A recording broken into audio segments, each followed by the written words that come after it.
Alrighty, everybody, welcome back to another live stream here on the channel. Hopefully everybody is having a great day so far. It should be Friday. Yeah, it's Friday. Hopefully you're all having a great start to your Friday afternoon. And we're going to be talking about the potential for some tornadoes today out there in Iowa. So let's see who we have out here in the chat. We have, let's see, Kenny. We have Rebel, as well as Logan, Caleb, Catman. Let's see, Western Ohio. Let's see, also Roblox Show in here, Misty, and everyone else who is in the stream who may not be chatting, or if you're just now tuning in, glad to see you in here. Jason and Wild, Brian, everyone else who is in the chat too. A lot of people in here today. Glad to have you all in here. Let's go ahead and switch on over to our main scene. Hopefully everything is good to go. Looks good. Alrighty, so we're going to be talking about the potential for a tornado outbreak today. We've got quite the upper echelon risk for severe weather today. We've got a 10% tornado risk. The first one, I think the first one in almost an entire month. I think our last one was on the 18th of June, if I'm not mistaken. I think it was the 18th of June was the last time we had a 10% tornado risk. So, and that one was a tornado outbreak in central Illinois. So today, we've got a 10% out there in southeast Iowa, northwest Illinois, far northeastern Missouri. And the setup for a 10% is quite a poor one. Definitely not something on the surface that looks like it would be worth anything more than a 5% tornado risk, but we'll dive on into all the nitty gritty here in just a bit. So this is your overall risk area for today. We've got 3 separate risks for severe storms. The main one we'll be talking about today, really the only one we're going to be focusing on, is the one out in Iowa to Illinois, but there's also 2 other slight risks back out here in the west-southwest plains.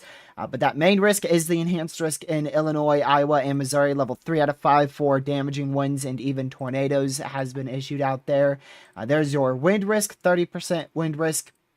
And your hail threat is 15%, and your tornado risk is 10%. So all of these are not hatched risks. We could still see significant severe weather, 70 to 80 mile an hour winds, up to 2-inch hail, and a couple tornadoes, possibly even a tornado outbreak today. But none of it is expected to be significant. We're not expecting anything. A significant damaging wind gust, according to the SPC, is 75 plus miles per hour.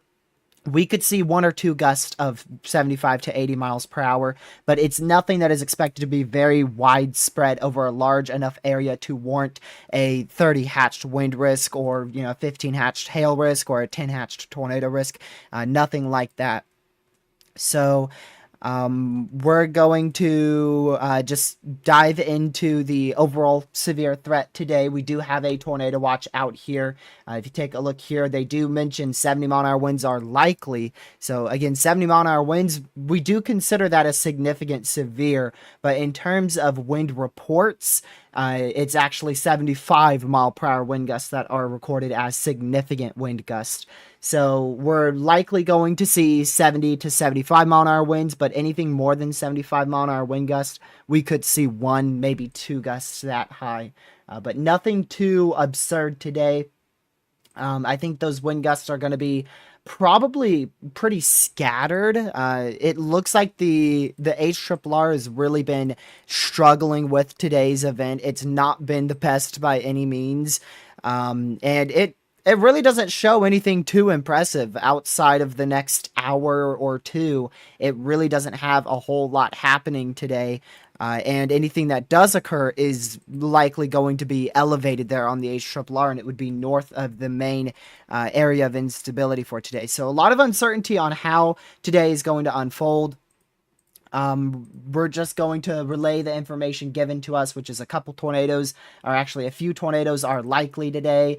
Potentially could see a tornado outbreak, which, remember, a tornado outbreak, I believe, is 6+ tornadoes for a regional tornado outbreak, and regional means a small area, okay? So we can't have like 2 tornadoes out here in like Colorado and then 4 tornadoes in Iowa and then it be considered a tornado outbreak.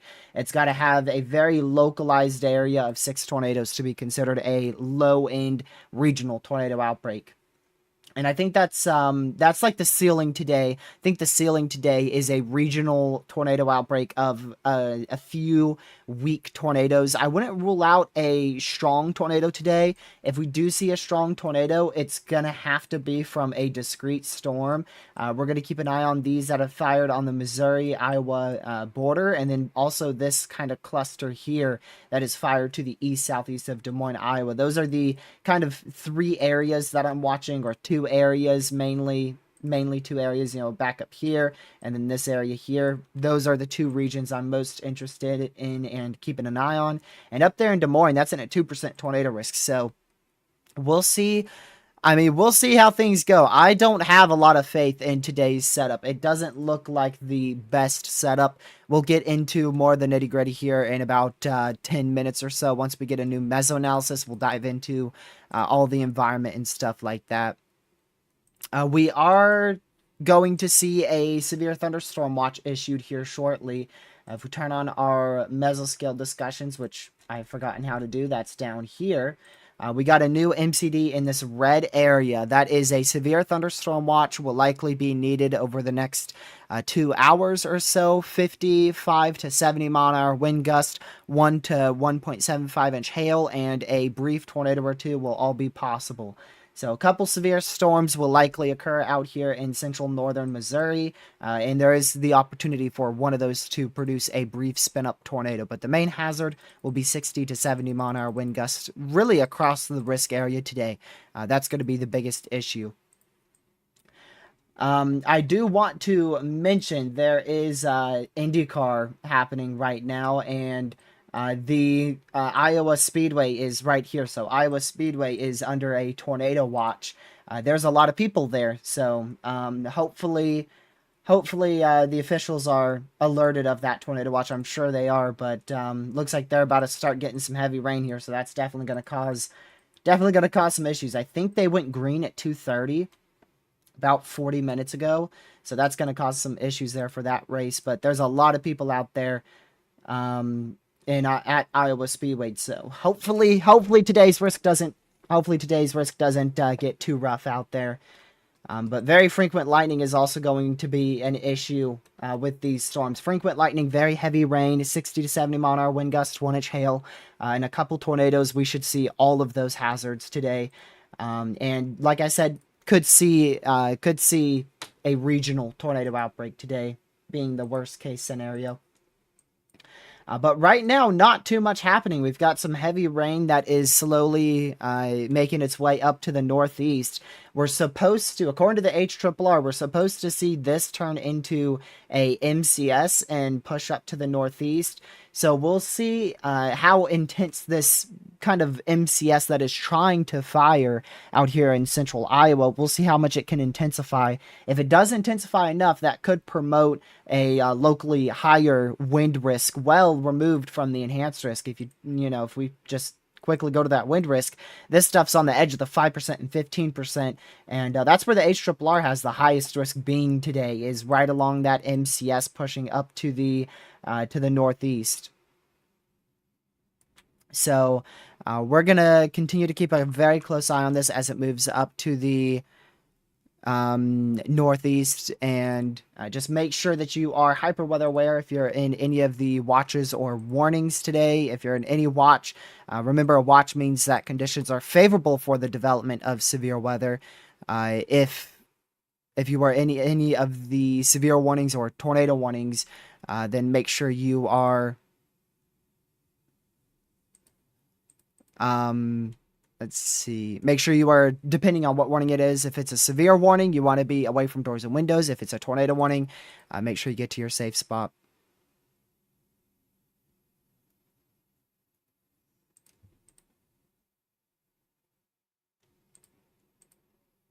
Hold on a moment.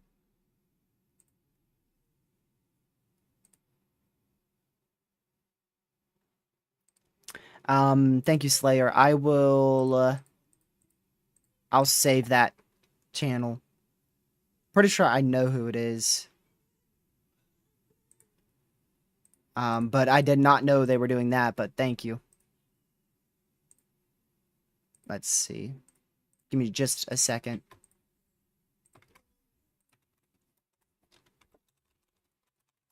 Alright.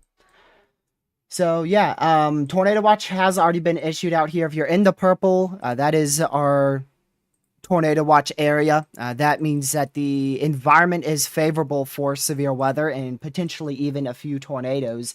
Taking a look at these probabilities, if you haven't seen them today, it is a 60-20 tornado watch. So what that means is there is a 60% chance of 2 or more tornadoes. So we are pretty much nearly guaranteed to see 1 tornado today. And the chance of one of those 2 tornadoes being strong is 20%.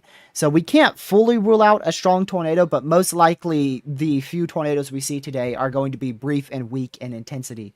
Damaging winds, it looks like that's going to be a big issue in terms of 60-mile-an-hour wind gusts. We have a 60% chance of seeing 10 or more 60-mile-an-hour wind events, and we have a 20% chance of one of those being around or exceeding 75 miles per hour. So we can't rule out a gust of 75 to 80 miles per hour.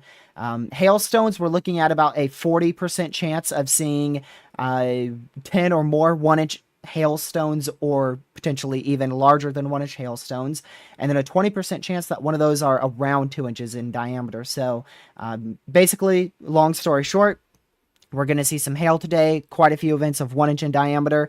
We could see 1 or 2 hailstones near 2 inch in diameter. We're going to see quite a lot of damaging winds of 60 miles per hour. 1 or 2 of those could approach 75 to 80 miles per hour for a wind gust. And then also the tornado threat. There's a very good chance that we see a couple tornadoes today. Not fully ruled out, but there is a chance one of those tornadoes is strong. The severe thunderstorm watch is in the pink right out in this area. The biggest issue with this is definitely going to be very heavy rainfall, flash flooding, and damaging winds. If we take a look at the probabilities here, much lower probabilities, just a 10% risk for the probability of 2 or more tornadoes, and then a around 2% chance for one of those to be strong. So in that entire watch area, we have a 10% chance of seeing 2 or more tornadoes. Very low end tornado risk there. Damaging winds, 40% into 20%. So basically, your main issue is going to be damaging winds. That's really our big concern here. Damaging winds, frequent lightning, heavy rainfall, flash flooding. Those are your main hazards out here. Can't fully rule out a 1-inch hailstone and a brief tornado, but the hail threat and the tornado threat are definitely the lowest hazards for today in the pink severe thunderstorm watch area. Overall, the setup today, pretty sloppy. Let's go ahead and turn on over to our meso analysis. Let's go back over here. This should update. We should be at 19Z. We are indeed. All right, so this is our new meso analysis. Hold on, I just realized I have I have something open that I'm not supposed to have open. So I'm gonna switch y'all. Let's see. Oh, there you go. Perfect. Executed it perfectly. I'm not allowed to show that on a stream. I guess I forgot to close that tab. But yeah, here's your instability, and you can see we have a very sharp instability axis that is located pretty much over Des Moines, Iowa, back towards near Cedar Rapids, I believe is where that instability axis is.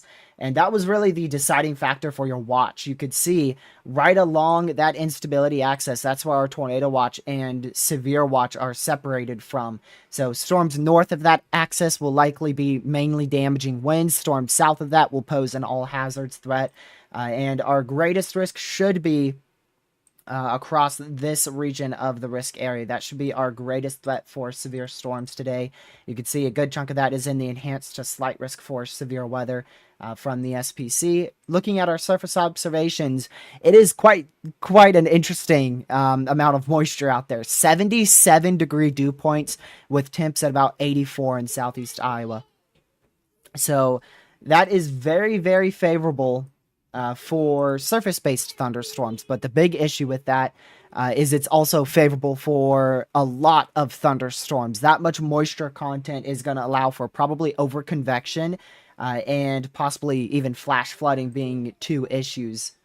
Overconvection could be a big issue there for thunderstorms in terms of severe hazards.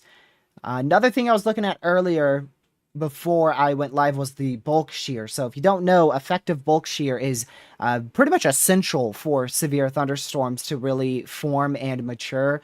And we look for about 35 knot effective bulk wind shear, and it looks like this has decided to bug out on me.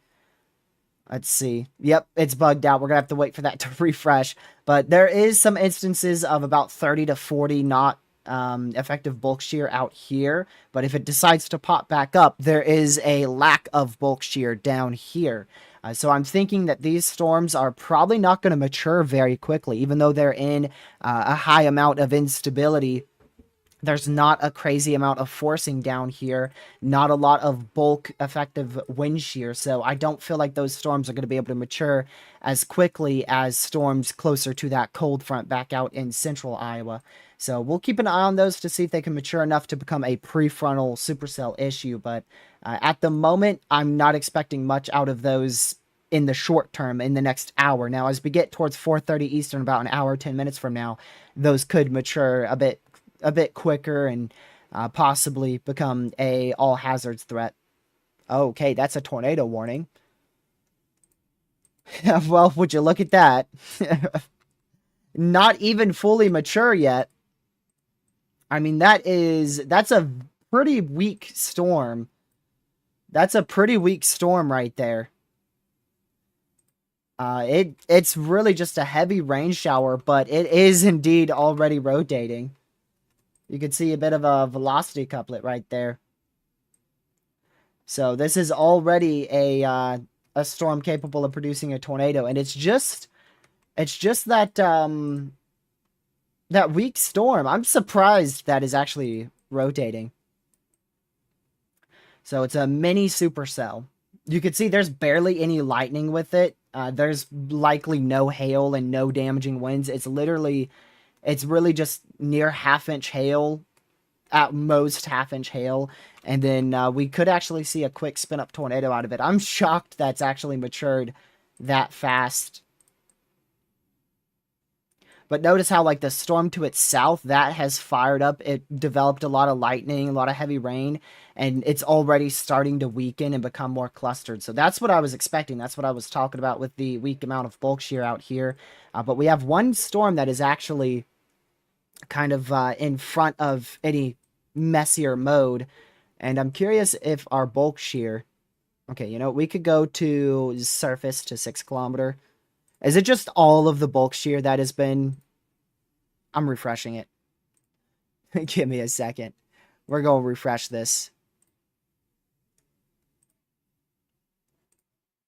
Because I got to see what bulk shear that is in. Alright, there we go. now we can see what type of bulk shear we are dealing with. So there's your current tornado warned storm, and if you look at the contour, that's about probably 30 knot effective bulk shear. So that's pretty good. Like I said, the threshold is typically about 35 knot bulk shear. So 30, that is, that's enough to get storms to get going. Not a lot of bulk shear back out here towards Missouri, but the cold front is going to be what fires your storms out there. So we're going to keep an eye on it. If you see right in here is probably where our cold front is. I want to take a look at instability. Actually, our cold front, yeah. You got to see where those winds change from southerly to northerly. So your cold front is like right out in here. I don't know where it goes past that, but you can tell these are southerly, southeasterly winds, so for a fact your cold front has not passed right here. Your cold front has not passed that line I just drew. And then these are northerly winds coming from the north, so they're pushing down like that. These are southerly wind speeds, so your cold front is somewhere in here. But I don't know where it goes back out into Kansas. But that's going to be what fires these storms out here towards western Missouri, southwest Iowa. So you don't need like a crazy amount of effective bulk shear out there. Storms are just going to be able to fire up off of that forcing mechanism. And then this is actually pretty good. What I'm getting at here is storms that don't have a lot of bulk shear are going to have the cold front. And then storms that don't have the cold front out here have a lot of bulk shear. So anything that, any attempt of a short wave or just storms trying to fire on their own should begin to grow upscale. And this is going to move into a more favorable amount of bulk shear. So unless like the updraft just gets choked off, I could see this intensifying further. What about lower level wind shear? Because we had a new update on that. Still lacklustering. What's your hodograph look like? Yeah, definitely a good hodograph for mini supercells. Not a good hodograph for like mothership supercells or huge supercells. It's not a very elongated hodograph like that. What I just drew would be a crazy hodograph. Gracious. So it's more favorable for mini supercells there. A lot of veering in the lower levels, so definitely a favorable environment for mini supercells to spin up a brief weak tornado. And then more to the north, that veering increases because of your lower level wind shear and your bulk shear. So definitely it's not a horrible setup. It's not a horrible setup, but it's not like a great setup. I think it's good enough to where this storm could produce a tornado over the next few hours. And this storm was not shown on the HRRR or pretty much any model runs, so...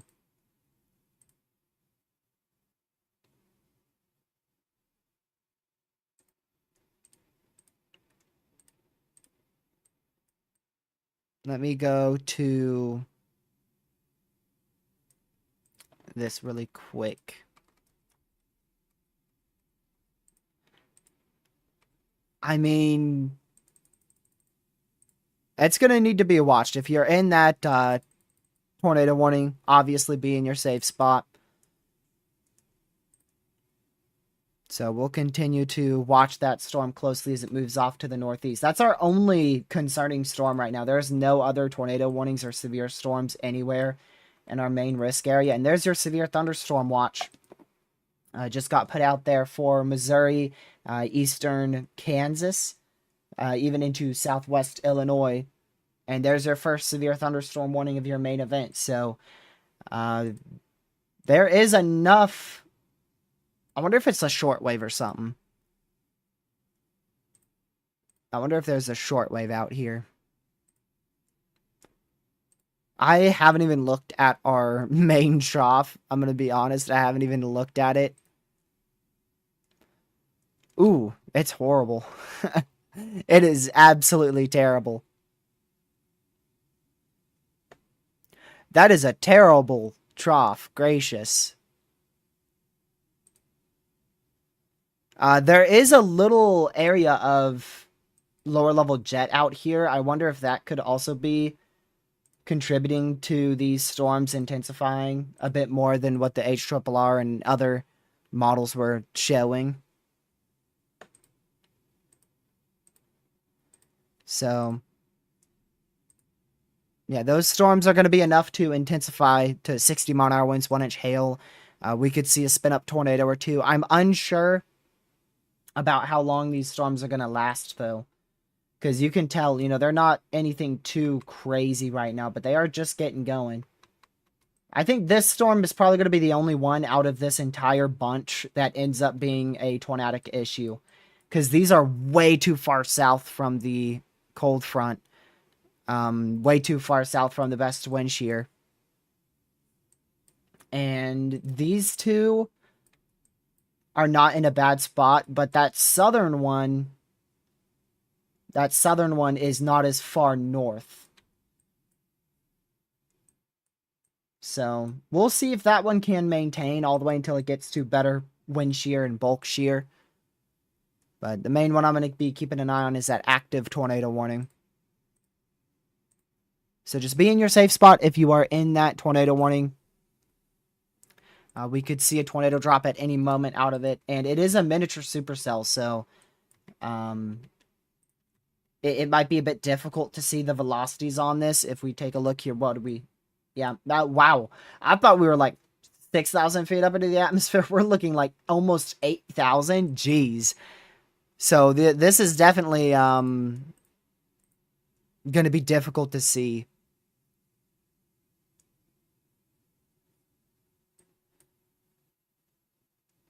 It is going to be pretty difficult to see on radar. Seems like a mini supercell kind of day. Well, I didn't expect these to fire.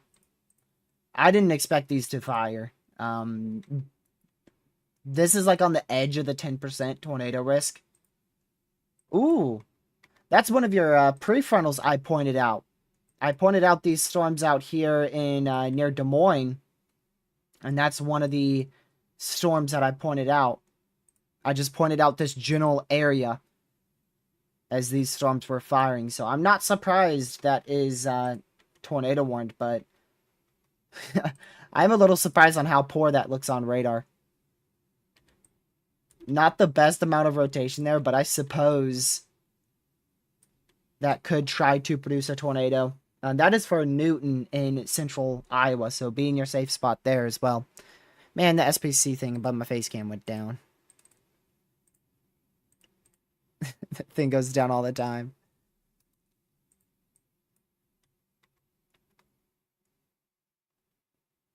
Yeah, I mean, this is just staying as a miniature supercell. Like, it's barely strengthening at all. It has a few lightning bolts with it. But that rotation, I mean, even looking 8,000 feet up, there's a couplet there. There is a couplet there, so. What about from the Davenport radar? Okay, that's way too far. Yeah, almost 9.5k feet. Didn't expect a 10% today, me either. I'm very surprised with a 10%. I'm even more surprised that these two storms fired. Even more than the 10% tornado risk, I'm more surprised that these two cells fired off in southeastern Iowa. All by themselves, really. If we had some better lower level wind shear and bulk shear out here, these storms would be growing upscale a lot quicker and being a lot bigger of a tornado issue. I wonder if our wind shear is underperforming. What were models saying for wind shear?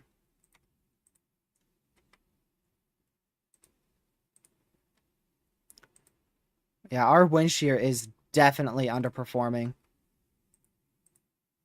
Our morning runs out here, we're thinking like, what is this? So this is at 4. So in 30 minutes, our morning runs we're thinking almost 200 0 to 1 kilometer SRH. So wind shear in the lower 0 to 1 kilometer just fell apart.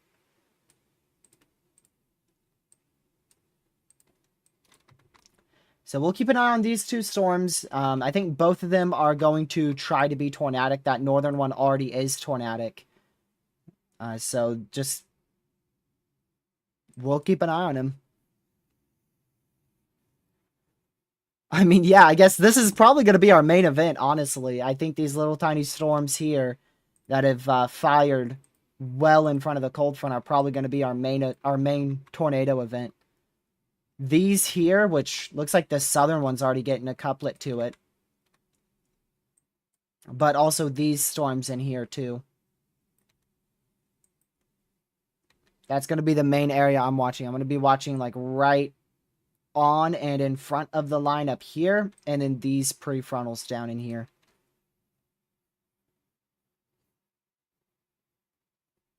Random Florida severe.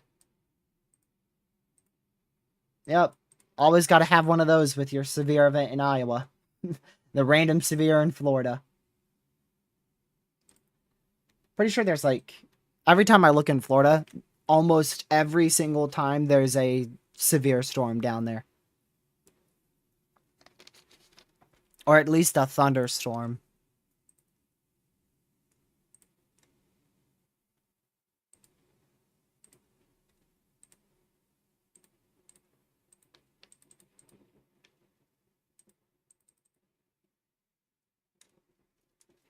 Hold on, I have found a chaser that's on this tornado warning here. This prefrontal. Let's see how it looks.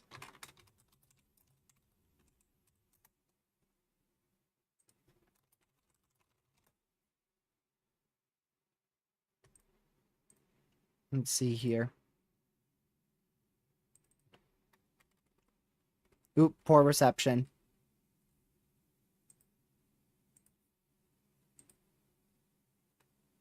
But yeah, we're probably gonna see this southern one. One of these two down here, probably the more mature one. I likely going to attempt to also rotate. And then, I mean, you could just see, like, this is this is horribly messy out here. Horribly messy mode along the cold front. But these prefrontals that have developed barely in front of it, or any storms that do develop in front of it again, could produce tornadoes over the next 2 hours. I think our main event is from now all the way till like 5 or 6. I want to say like the next hour and a half is our main event, because I really don't see... I don't see how this 10% down here verifies. Like, the placement on that just seems so strange to me. I mean, we do have a tornado warning on the edge of that 10% and 5%, though. So we'll keep an eye on these storms attempting to rotate. This one is rotating here near Farson. Actively tornado warned for 26 more minutes. We haven't had a tornado yet, but we could have a tornado in the future. That line of storms on tornado warning velocity is getting more intensity. Yeah, the line behind it, back here. We'll probably see it eventually go severe. There's a lot of cape out here for this storm to use, so I imagine it's going to be capable of producing damaging winds in the future.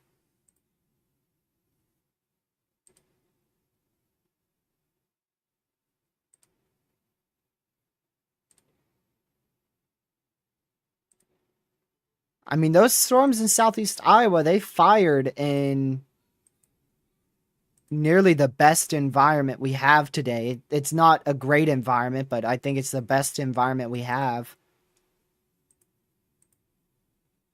Looks like the two best environments are right where I was talking before. primarily right along this line here.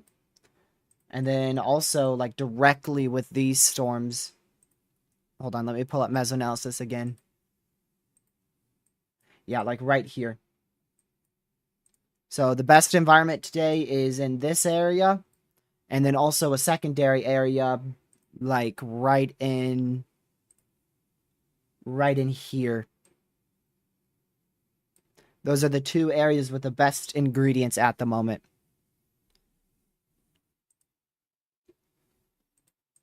Which is why there's a tornado warning in both of those areas. It's just, I didn't think we were going to see storms down here. I didn't expect to see these storms fire. I did not expect to see those fire in far southeast Iowa. Indiana, nope. I don't see anything crazy in the future.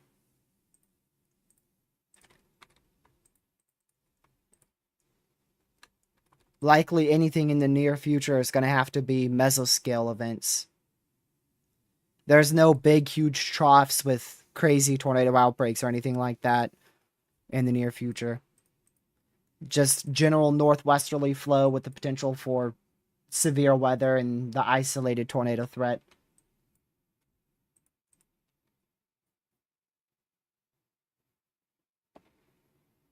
The Newton one may produce soon. Yeah, that's up here. I mean, velocities don't look that impressive, but we are looking about 2,000 feet up, so I can't say if it is or isn't going to produce soon, but it is tornado warned, so you want to be in your safe spot in Newton, Iowa. This could produce a tornado over the next couple minutes as it moves to the northeast. Just the velocities aren't really reading much inflow with this storm. I would keep an eye on, like, right in here, though. Yeah, like on the northern edge of that hook echo right into the clear slot. If there was to be a tornado somewhere here, I would say it's probably going to be on like the northern side of that hook, going up towards Highway 6. But I mean that rotation is very, very weak. Super weak.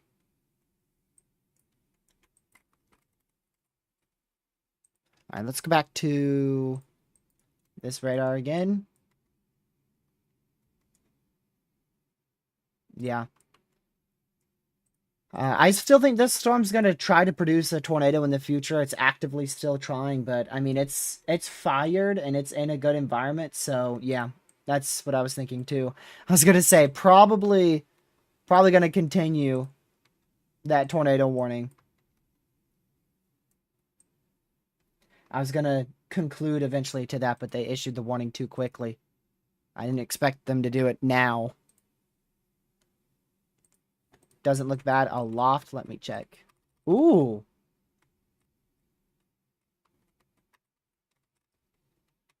Doesn't look bad aloft is an understatement. That actually looks really good aloft.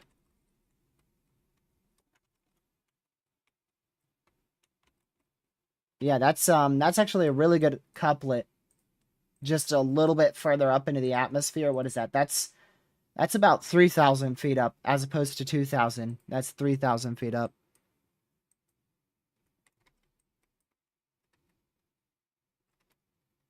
So that's going to go right over Newton, Iowa.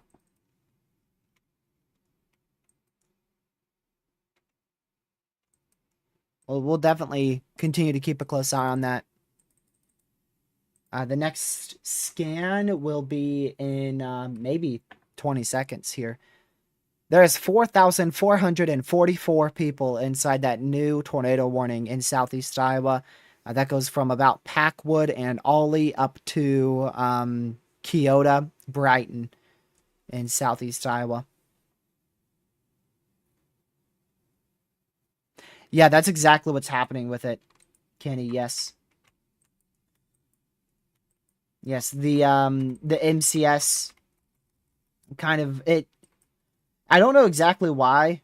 I haven't put a whole lot of research into it, but just whenever we have like a line or an MCS along a cold front here, any storm in front of that has extra lift, and just overall, if it's a good environment, has a much better tornado opportunity.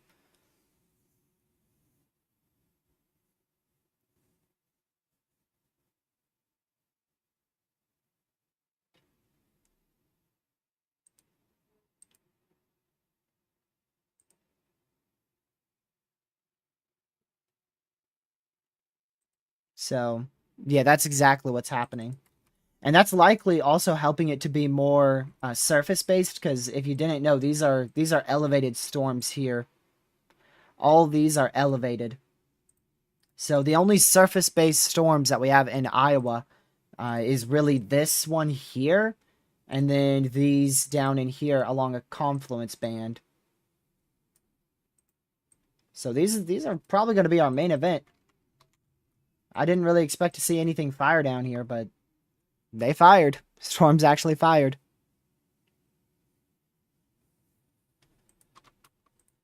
You can see that outflow boundary too. That's also helping to make things more elevated, less of surface-based storms. These storms are all along the cold front, and if they're not along the cold front, they're getting north of the warm front.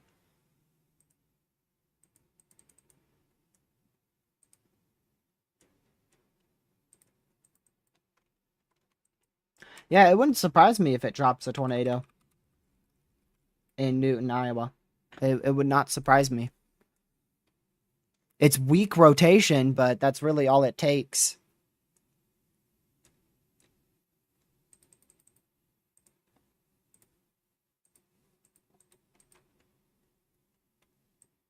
Let's see. I'm going to go back to these cells again. The biggest problem with today is the radar coverage.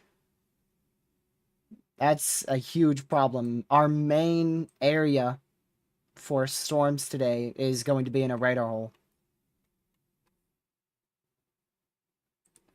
So we won't be able to see actually how tight storms are in terms of rotation, or let's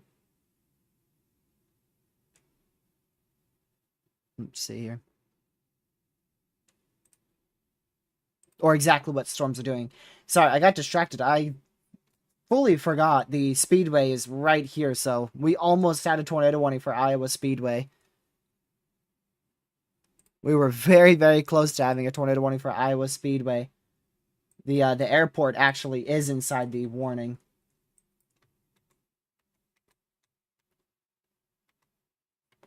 Let me go back to GR2. Is that the... Okay, that one's at 1442Z. This one is at 14... Let's see. Not 1442. I said 1442. I meant 1942. 1942 and 1942. So they're the same scan, but on weather-wise, that looked like a bit of a more intense couplet there for just a second. I wonder if that was corruption. See, right here, I wonder if that was corruption or not.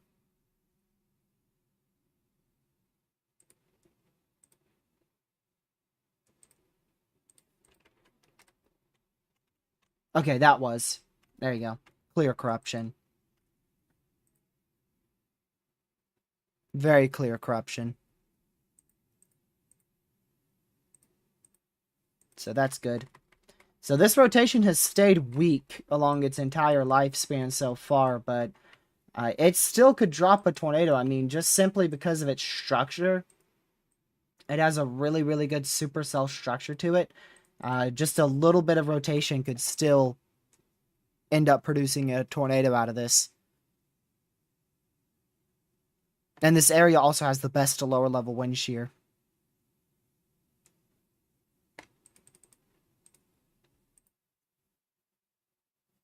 So we'll continue to monitor that supercell over Newton in Iowa. Also got to keep an eye on these updrafts down here in southeast Iowa. There's a lot of them are starting to go up, so that's good.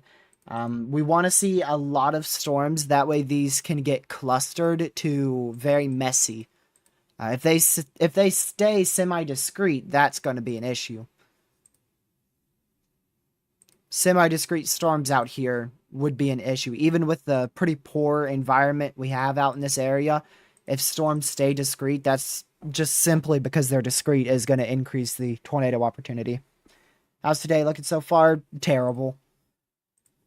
It's a bad setup, but we had storms fire in southeastern Iowa that weren't expected to fire, and because of that, we've had this tornado warning for the last about 40 minutes or so. And then outside of that, we've had a single prefrontal in front of a very weak line that is fired over Newton.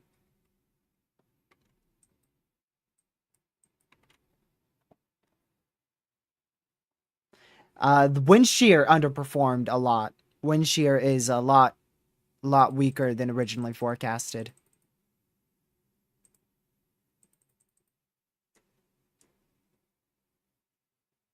Yeah, there's a 911 outage in the entire state of Pennsylvania right now. I don't know how that happens, but the entire state of Pennsylvania has a 911 outage. I just saw that on a credible source.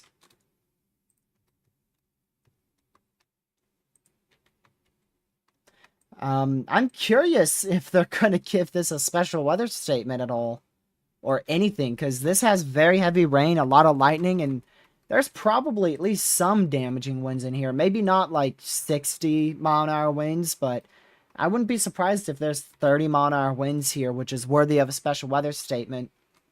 I'm about to go through Cedar Falls and Waterloo. Still continuing the radar indicated tornado warning for Newton. This storm doesn't have too much longer left. Once it goes more to the northeast here over the next 10 or so minutes, it's going to lose that hook echo and it's not going to be tornadic. So this storm probably doesn't have much more than about 10 more minutes before it ends up getting pushed into that line and then dies out rotation-wise. They did put a tour possible tag on this storm in Pulaski in southeastern Iowa.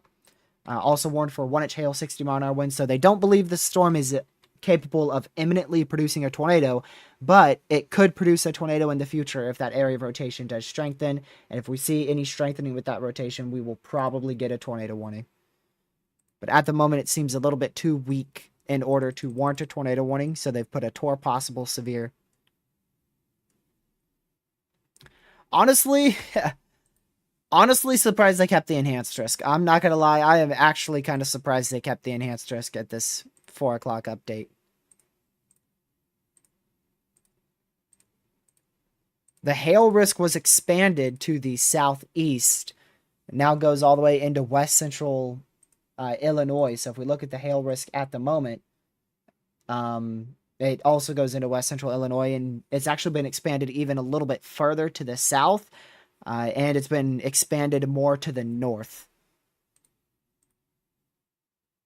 And also the slight risk for damaging winds got expanded slightly more to the north as well to account for the potential MCS in Des Moines moving to the northeast. But the main enhanced risk remains the same, and the tornado probabilities are maintained at, shockingly, 10%.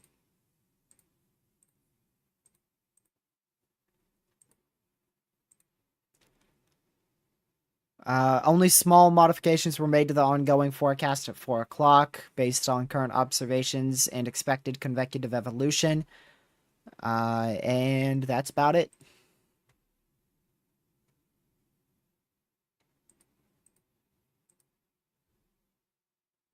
No, I think they could have dropped it to a big 5%, just got rid of the 10% and kept a big 5%. But they're sticking with the 10% tornado risk. I'm guessing it is for all these storms firing out here. I guess. I guess as all these storms move up to the northeast, they're expecting them to become more tornadic. Right now, only one of those storms are tornadic, and that storm is now, it turned, so it's actually heading directly into that 10% tornado risk. But it just looks like this is going to start getting messy.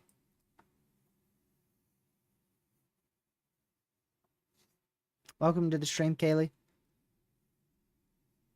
Glad to see you in here.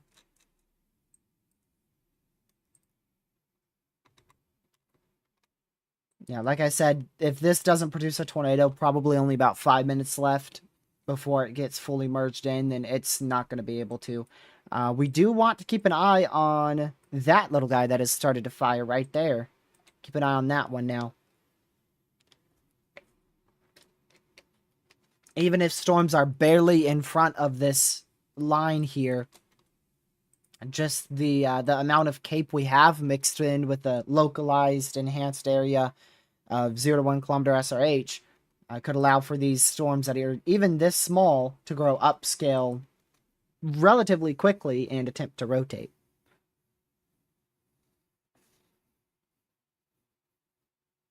The environment is so trash that even I can call it trash.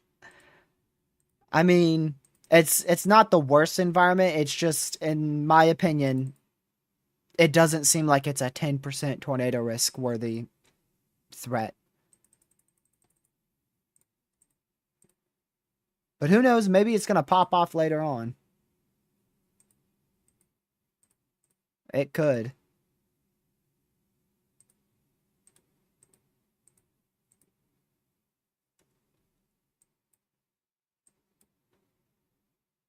But right now, this whole line is underperforming from what the HRRR was thinking. So that's really good news.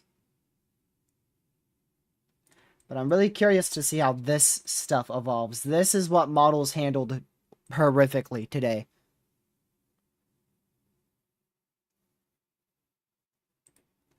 Models have not handled this convection well at all.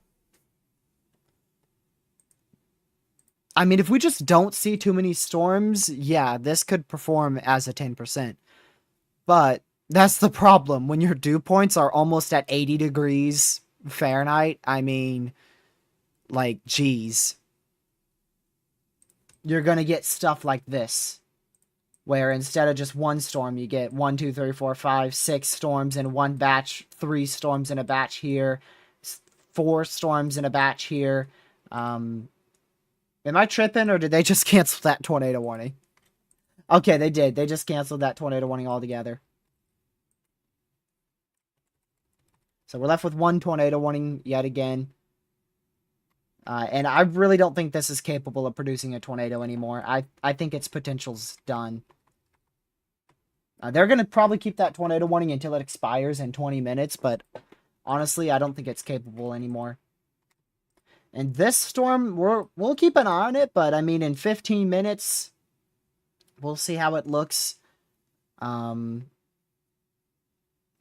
just see if it strengthens enough. But that outflow boundary is right there. Just keep in mind, think of it like this. When storms pass the outflow boundary, then that means they're going to be mainly a wind threat and a less tornado threat.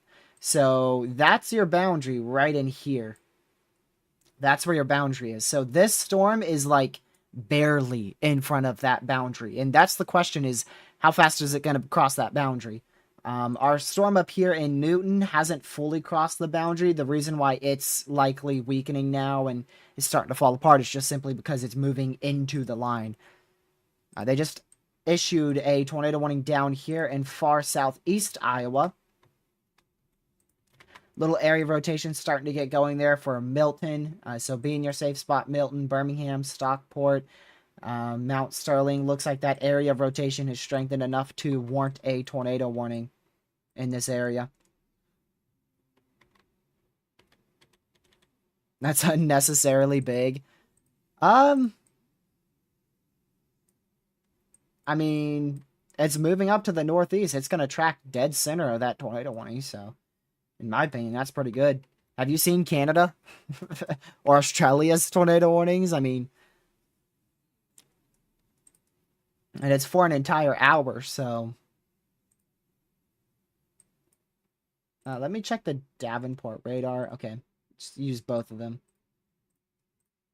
Yeah, I'm going to be using the Davenport radar for this because, let me show you. Davenport has a clearer scan, a somewhat clearer scan. The one in Des Moines, Iowa's radar site, yeah, pretty bad scan right there.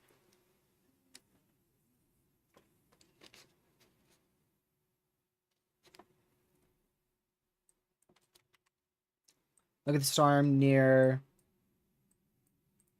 let's see, down here? I'm guessing you're talking about something down here.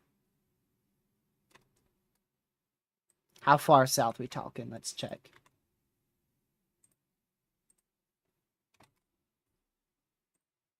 Yeah, that's what I was thinking.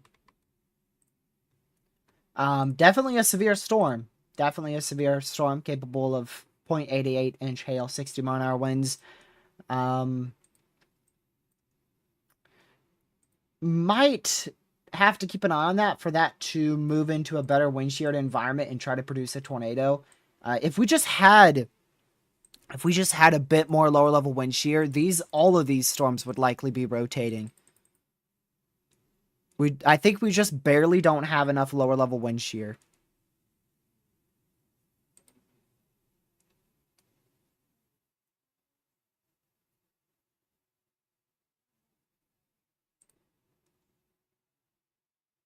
But we'll see. Also, apparently... What? That doesn't make sense. That's not where your front's located. Where is your low at? Where is your low pressure at? Okay. So, your low pressure is so broad, dude. So, your low pressure... This is your low right here. This is how, like, large of a wind field your low has. Like, this is how much and how large that low is. It's that large of a low pressure, and it's centralized. It looks like, to me, it's centralized, like, right in here. That's so strange.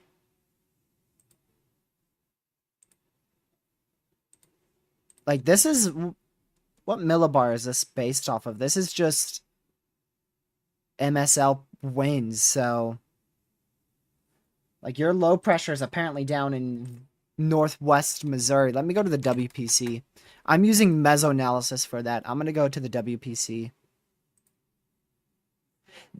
Yep. Yep, the WPC agrees. That is so strange. Wow. I thought your low pressure was in, like, central Iowa.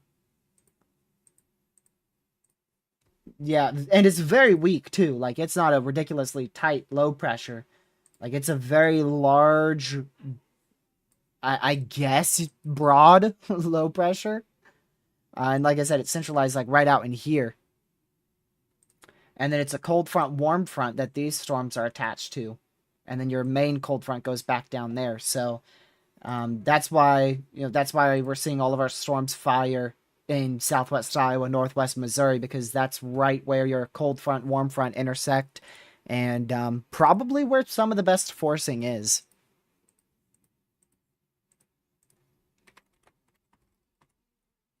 Which I think that's going to be a clustered mode.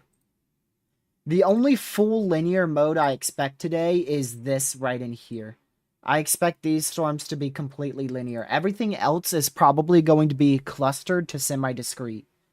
Like, that is the area where I'm expecting a line. And finally, in my opinion, took a bit long there. Finally, we got a big special weather statement for the next 2 or so hours, all the way until... Let's see, when's the valid date here? Not seeing it. Just says about 5 minutes ago they issued this. But that's a special weather statement all the way until the border of Wisconsin and Iowa for 40 mile an hour wind gust. It says expires in 2 hours, but I bet it's actually not 2 hours. Weatherwise has that bug. I'm going to go to the official NWS out here to see if it says the time.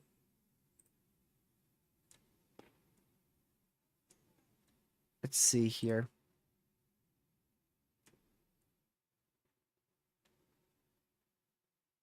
Okay.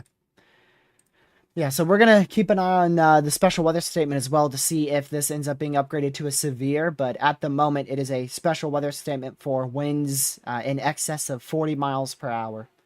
So basically, just don't go outside, stay away from doors and windows, and you'll be fine. Now, we're going to need to keep an eye on it still just to see if it does strengthen any further. A new severe for Brighton and Washington, southeast Iowa, for 1.25-inch hail and 60-mile-an-hour winds. And yeah, these are already going clustered, so that's good news. That's what I was hoping for.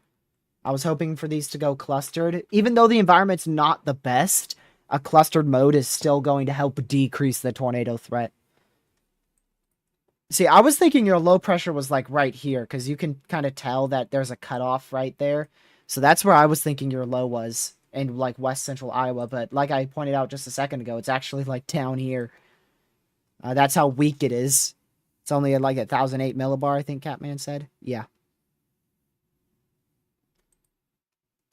Are you back in South Carolina, Sam?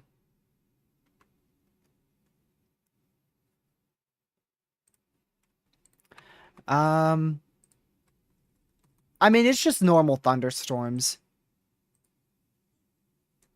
It's just ordinary thunderstorms. Like, there's nothing special about them.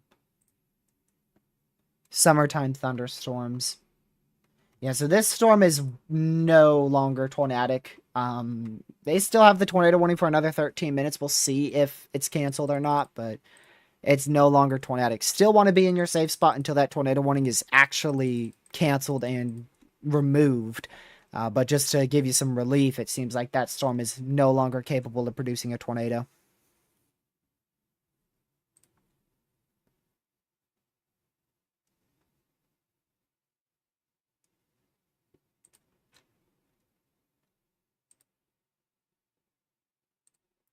All right, let's go back to our tornado warning out here again. Just going to be impossible to tell. Like you can't tell if this is or isn't rotating. This is literally like impossible to tell.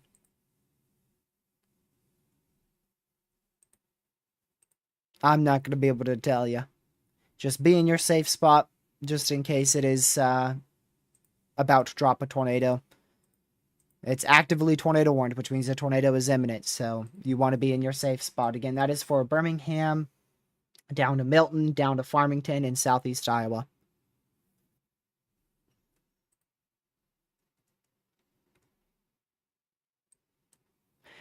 Yeah, there's not a lot of wind shear out here. That's just what's keeping this event from doing anything crazy. We've already had a few tornado warnings though. You know, what is that, our fourth one?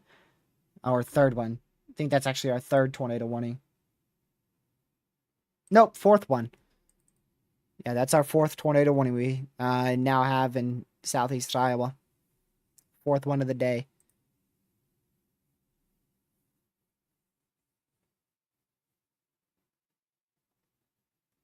Yeah, also not going to be a strong tornado threat either. Because that wind shear is just way too low.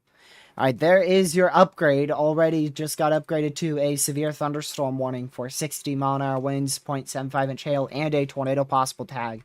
So if you're in Cedar Rapids, all the way back up into Hazleton, that sounds familiar, back down to Keystone in Iowa, make sure you are indoors, away from doors and windows, and make sure you know where your safe spot is. Make sure you can get to your safe spot quickly because it is a tornado possible severe thunderstorm warning, meaning that an area of rotation could develop, potentially intensify. So they're monitoring regions along the line for potential tornadoes to develop in the near future. And if there is a stronger area of rotation, it's going to be tornado warned. So basically, Tor possible severe tag is just letting you know, hey, this storm could produce a tornado in the future. So it's best to be hyper weather aware and stay close to that safe spot.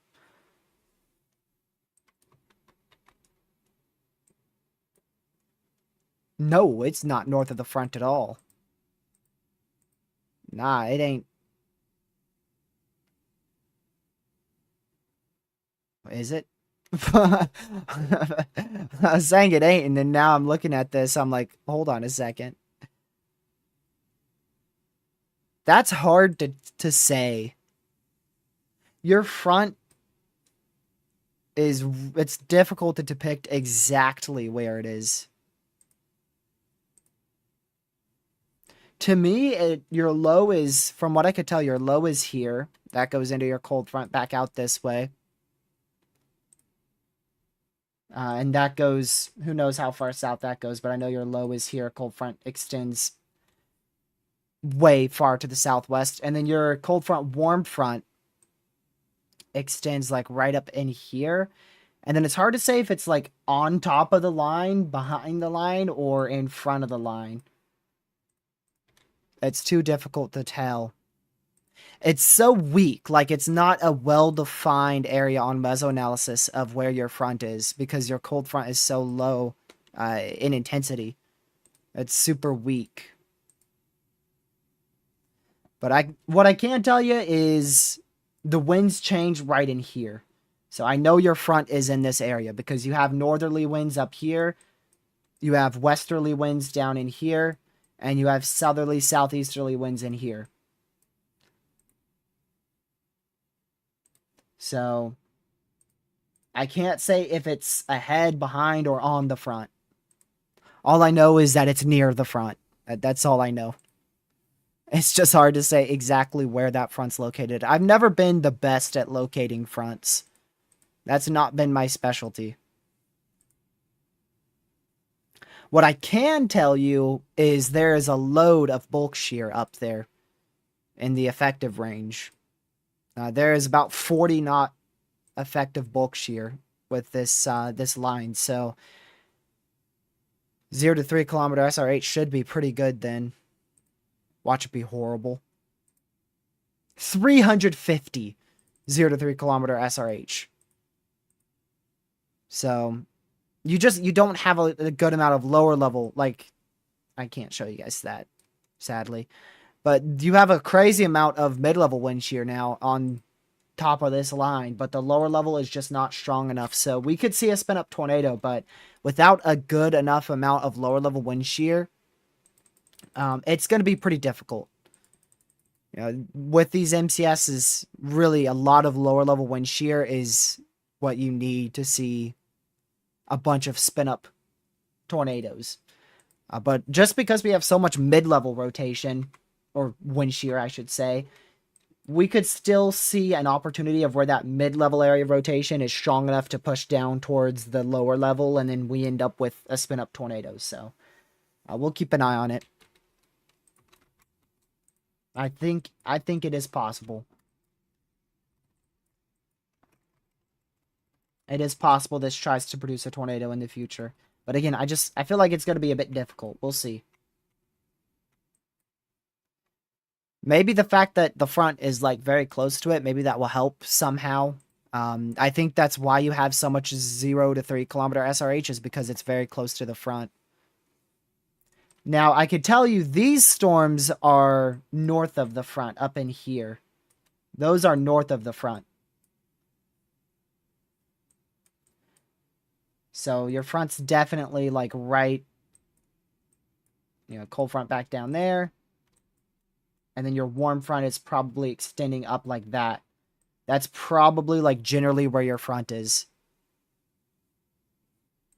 That's a very general approximation because it looks like these storms, like north of Independence, all of this stuff looks to be north of the cold front, warm front. So just a heads up, this is a cold front down here. And then this, your low pressure is right there. This is a cold front, warm front. So you got a mixture of a cold and a warm front for your storms in Iowa.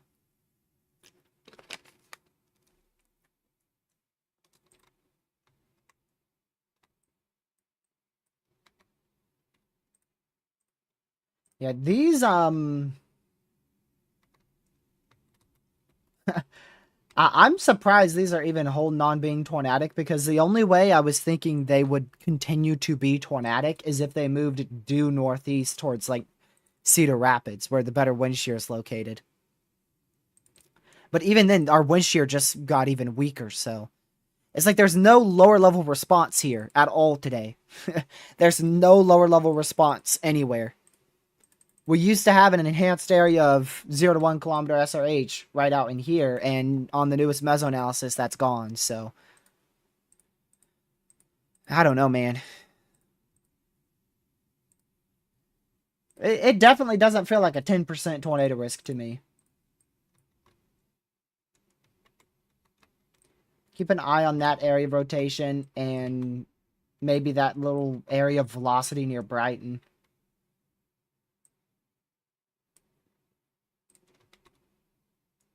And all these are turning into a big line as expected, so we're probably going to see a couple spin up tornadoes try to form along that line. Specifically, if we could get any storms barely in front of the line, like if we could get anything to fire barely in front, that would be our best tornado risk with them. Station near Sheridan, Iowa.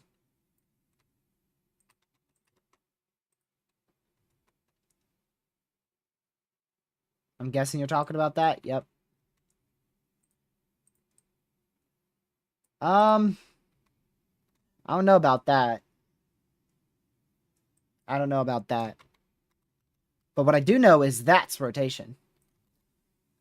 I'm surprised that ain't tornado warning. So this is our little storm we were talking about. Pretty sure. Yep, this is our little storm I was talking about near Monroe about 20 minutes ago. Here we are 20 minutes later. It's attached to the outflow boundary and is actively trying to drop a tornado. We'll keep an eye on this one towards south of, I don't know how to pronounce those, northwest of Brooklyn in Iowa, but the one I'm more interested in is definitely this one southeast of Newton.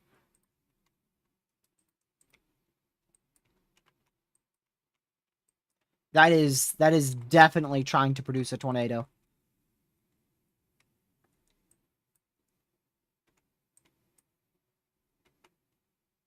I want to see what the next scan has here. So this is going towards Soli. That's going towards Soli in central Iowa. The one southeast of that.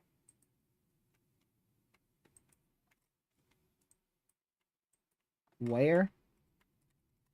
These look like corruption. This looks like corruption to me. All this is just probably corruption and stuff that you're not going to be able to really depict if it's rotation or not.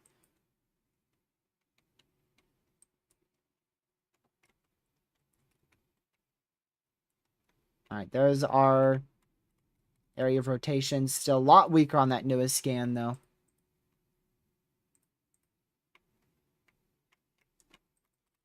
We'll need to watch that closely.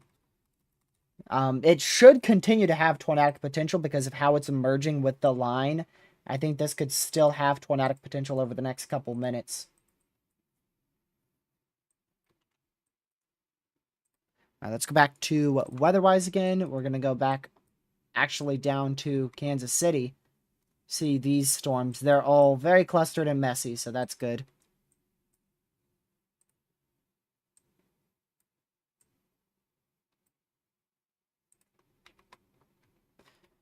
Yeah, these cells in southwest Iowa. Might be worth watching because, like you mentioned there, they're like pretty much on the low.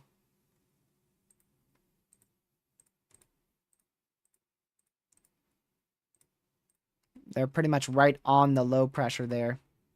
So we'll monitor those. I do think they could pose an issue. Let me check the environment out there. Not the ones into south, or rather northwest Missouri, though. There's no wind shear in this area at all. There is no wind shear down in here. So I think maybe these two, actually, like right in here, we might have a isolated severe storm, possibly weak tornado being possible, but I don't think it's going to be anything crazy. Mainly 60 mile-an-hour winds, 1-inch hail, maybe a spin-up tornado with them if they can get going. Yep, I'm still doubting the 10% easily, for sure. With wind shear continuing to weaken, yeah. I mean, far southeast Iowa has barely any wind shear anymore. Like near Burlington, there is nearly 0 to 1 kilometer wind shear is at 8, so.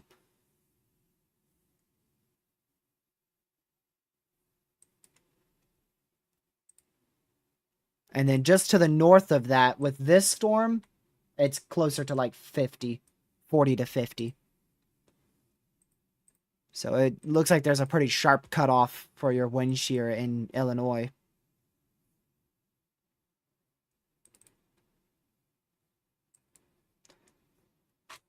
But this storm, if it is able to maintain a more semi-discrete storm mode here, it could be capable of producing a tornado all the way until the next couple hours. But I doubt it.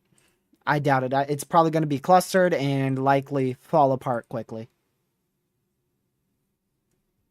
I mean, portions of this 10% here, which we do have one tornado warning in now. The west side of that 10%, I'm going to tell you all the wind shear. So the 0 to 1 kilometer on the west side, pretty much where that tornado warning is 45. The southeast side of that 10% is about 40. I don't know where it said 8 at. That might have been a glitch. So you've got like 45 on the west side, 40 on the east side, and then to the northeast near Davenport, you have about 60. All of those numbers is, if you couldn't tell, well below 150. We look for 150 plus 0 to 1 kilometer SRH, and we are below 70 across the entire 10%.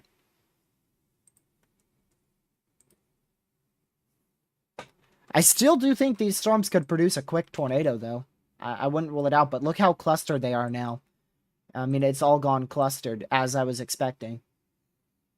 So, like I said, if it stays discrete, then, maybe it could be tornadic for a few hours, but likely, I mean, it's already clustered, so I don't see that happening. No more tornado warning in central Iowa, so our only tornado warning is in southeast Iowa. Looks like this storm quickly died out near Soli, like very quickly died out with rotation. Did your outflow boundary like surge ahead of it or something? It was attached to it for a couple frames, and now it looks like it's ahead of it. So that's what happened. So it was attached to the storm, helping it to rotate for 3-4 frames, and then it surged ahead of it, and that just killed the rotation faster than fast. Like, it just killed the rotation almost instantly.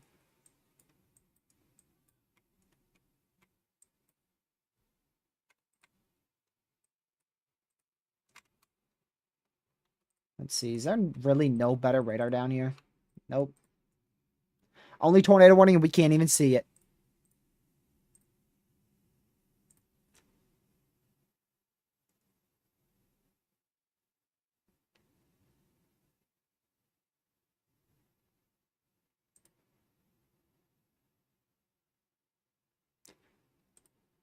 Let's check. Check the this is a bad idea, but I guess I'll check the HRRR. Let's see if it's changed at all. Nope. It doesn't even have storms in southeast Iowa right now. Wow. Best model we have right there, y'all. Best model we have. My goodness.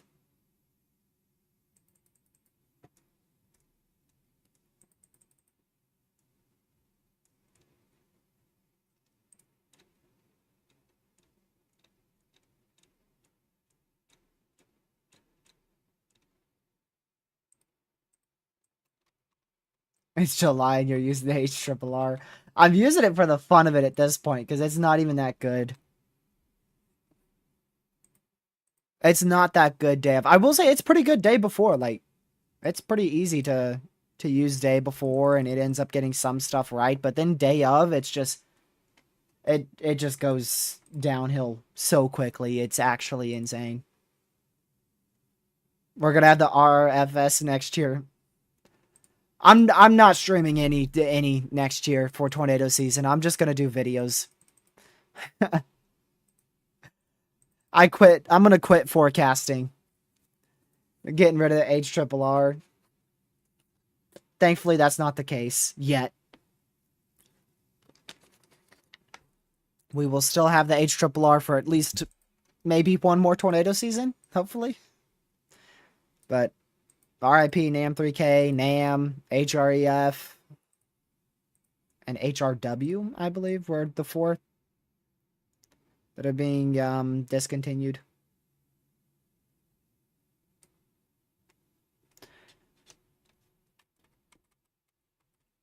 I don't even know what the NAM 3K is doing. This is why the NAM 3K is being discontinued, because what even is that? Like, that's like a completely different setup from what we're tracking right now. Like, what is that? What are we looking at? It thinks this is what the radar looks like right now. This is the radar according to the NAM 3K. And then in 2 hours, apparently we have a bunch of supercells all over Iowa and Illinois. And then in 3 hours, all of those die out. And then then we get a derecho out of nowhere. Like, see, this is when the NAM 3K, this is when I hate it. But when it comes to ingredients like this is so much more accurate instability than what the HRRR is saying right now. The difference between the HRRR and the NAM 3K is insane, and the NAM 3K actually has it correct. Albeit the wind shear, it definitely doesn't have that correct. The HRRR is a bit better with the wind shear, probably because the HRRR is maybe a little bit higher resolution. It seems like it's a bit higher resolution to me. I don't know. That's the NAM model for you. That's why we don't use it too often.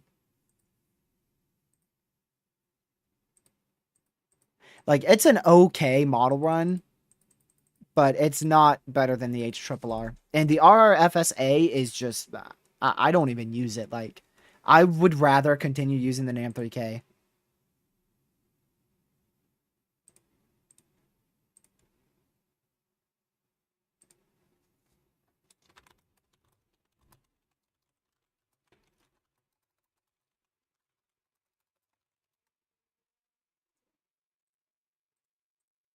Okay. It just goes a linear every event, and then the RRFSA goes supercell every event. And then the HRRR overmixes every event. I think it's impossible for us to have a good model. I think models are always going to have these crazy bias. Hopefully we get a model that isn't insane with bias, though. Like, the NAM 3K's linear biased is insane. Like, that's crazy. The fact that it can turn even the most semi-discrete storm modes into linear is insane.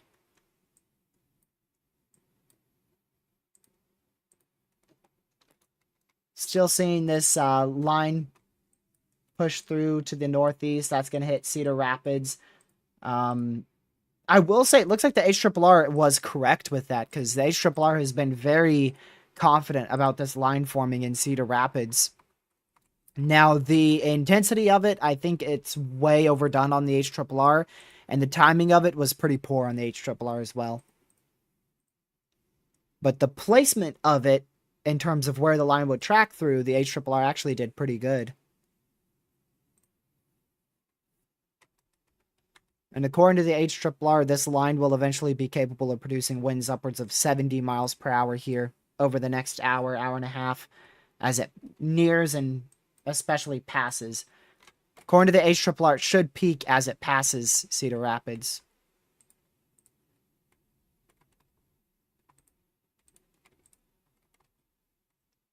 I really think our highest threat for severe weather today is going to be right in here. I feel like that's where our main threat is really shifted to. I think that's going to be our main threat for 60 to 70 mile an hour winds, and I think we could see a tornado or two. Especially as this gets close to Chicago, I would not be surprised if late this evening into the early night hours we see a few tornadoes northwest of Chicago. That would not surprise me. If we have enough lower level wind shear, I wouldn't even rule out a strong tornado northwest of Chicago tonight. But that comes down to lower level wind shear. And speaking of tornadoes, look at that. We got a tornado warning in southwest Wisconsin. What is that? What am I looking at? Um,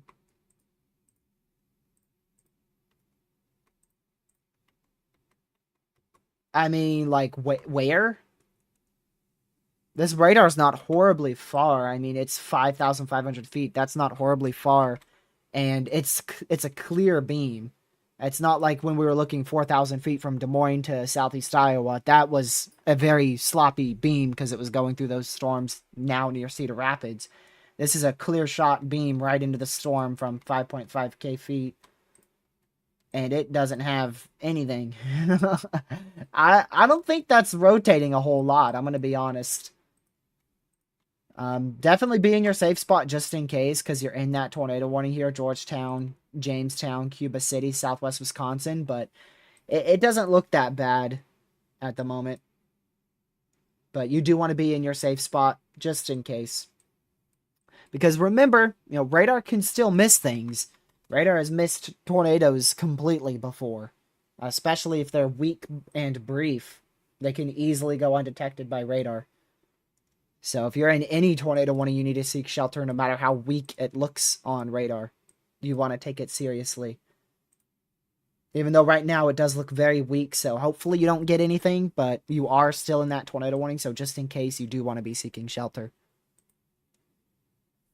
Is it on or north of the front? Let's go see.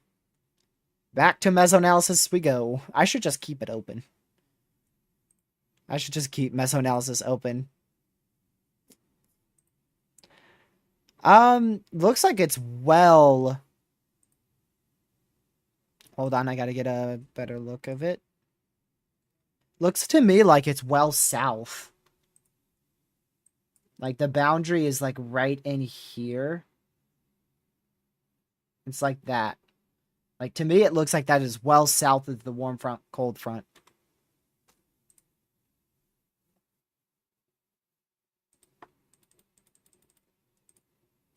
Thank you, T. Smith. Very close. I think we're like 14 subscribers away from 10K now.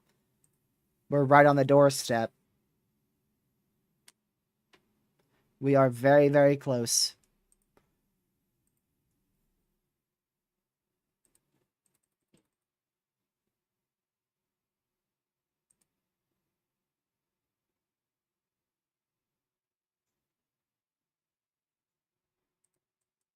All right, let's go back down to our tornado warning in southeast Iowa. 17 more minutes remaining on that. We'll just continue to monitor it. But it just looks like an overconvection slop to me. This is to be honest with you, this is playing exactly how I thought it would. Like earlier today, this is exactly how I thought it would go. A very big mess across southeast Iowa. Although I thought these storms would fire closer to 5, 6 o'clock Eastern. They fired at like 3 or so. So they fired a lot sooner than I thought. And then I was thinking we would also have a line up here towards Cedar Rapids. So honestly, playing out pretty much what I was thinking as an underperforming event.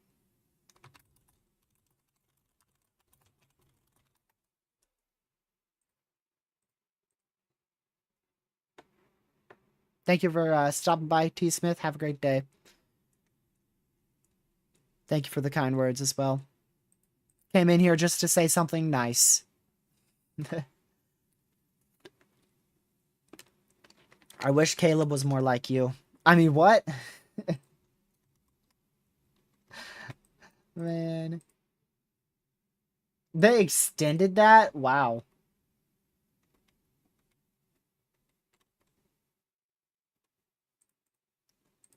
Hold on. I gotta go up to Wisconsin with this radar site.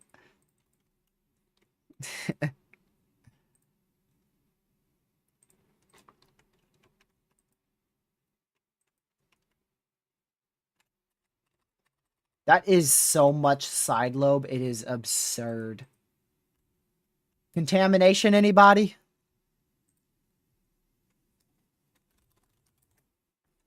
Because that is so much side lobe. It is insane. Side lobe drop. Yep. Side lobe drop. Jump scared you for a second. Yeah. It didn't jump scare me because I saw the green TVS there, which that means that there's, a probable area of rotation. So I was like, oh, there's probably going to be some rotation with that. And yep, side lobe rotation. Which it's probably rotating to some extent further down here. But like these velocities, that's all side lobe junk.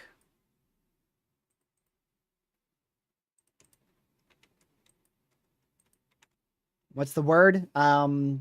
Actually quite a bit of tornado warnings, but we've only actually had one of those inside the 10% tornado risk. So, 60 mile an hour winds, 1.5 inch hail, and like quite a few tornado warnings. But again, only one of those was actually inside the 10% risk. We had like 3 up in here on the northwest side of the 10%, on the border of the 10% and the 5%. We have this one here. We had 1 back out here, and 2 up in here. I believe that's all the warnings we've had. I think we've had 1, 2, 3, 4, 5, 6. I think we've had 6 or 7 tornado warnings so far. None have been observed. None have had notable CC drops.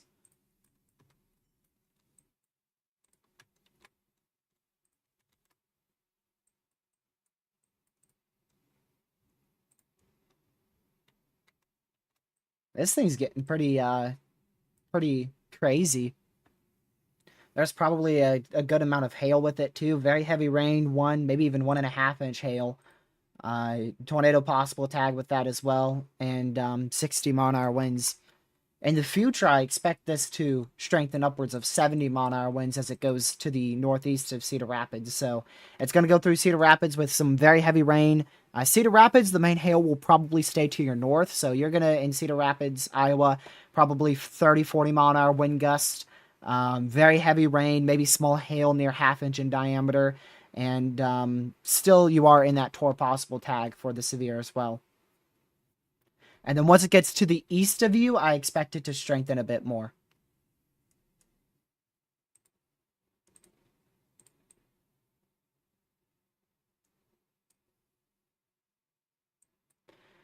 All right, they did go ahead and cancel the severe watch for 1 county out there in Clarion.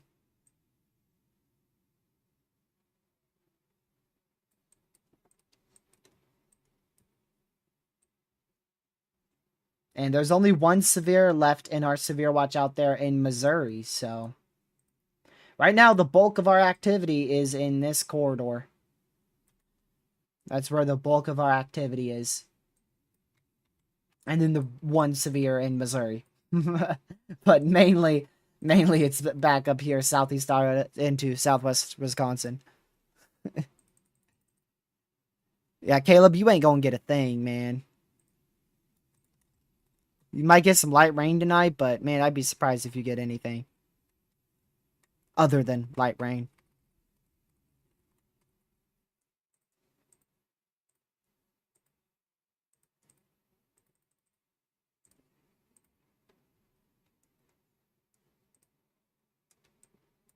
But we'll see.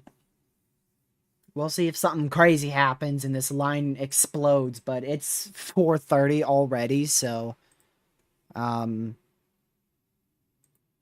I don't really see anything like surprising us tonight, honestly. Like I think this will continue to be our main threat right in here. I think we'll see a tornado or two. I would keep an eye on the potential for a locally greater tornado threat, possibly even a strong tornado threat, depending on the lower level wind shear near dark northwest of Chicago towards Milwaukee, Wisconsin. I expect these storms to continue to be off and on severes of 60 to maybe 70 mile an hour winds, 1 inch hail, the occasional tornado warning, and that's really it. I think our primary threat for all hazards will be focused in this corridor here for the rest of the day. And that line in Cedar Rapids is moving quite faster than forecasted.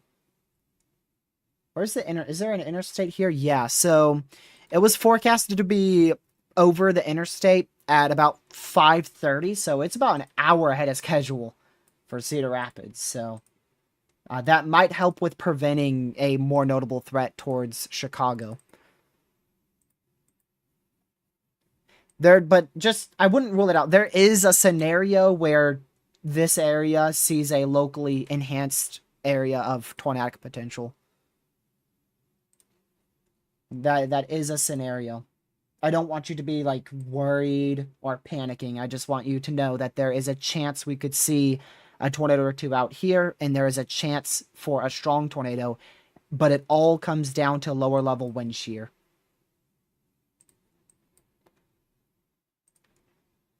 Which right now has been really bad. We have not had much lower level wind shear at all, and that's why we've only had a handful of tornado warnings and no observed tornadoes. So hopefully we continue to underperform with lower level wind shear, and we're still going to see more tornado warnings though. We'll just continue to keep an eye on it. Just that lower level wind shear paired with a clustered storm mode, demolishing today's event, which we all saw that from the start of the stream. We were all like, what? 10% tornado risk? Why'd they go 10%? There ain't no way that's going to perform.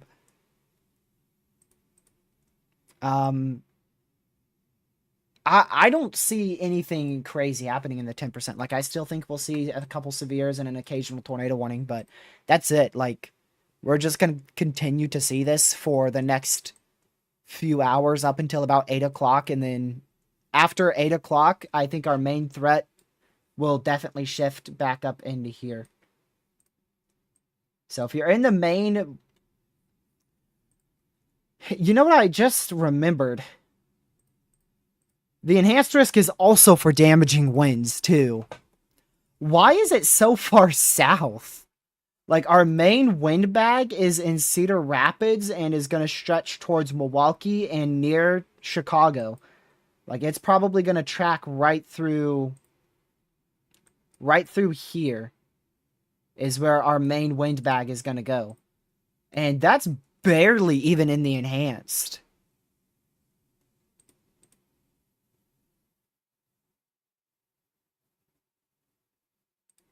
Huh.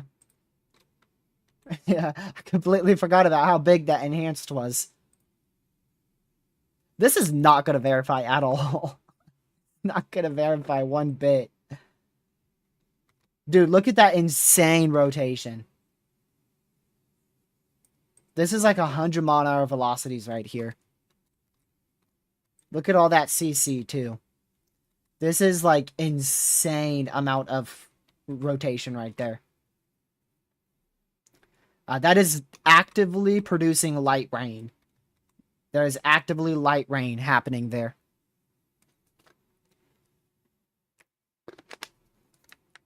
The heavy rain will push through later. By the way, I was joking about that rotation. Just in case you can't sense sarcasm. This thing is not rotating much at all, if at all. I really don't see why it's tornado warned, to be honest with you. But again, you know, we could see a brief spin up out of it somehow, but the environment is just bad out here. Like, we don't have a great environment. It's okay. Lower level veering is very weak. Mid-level shear is also very weak. The wind shear is not that good, and that's like your main ingredient for tornadoes.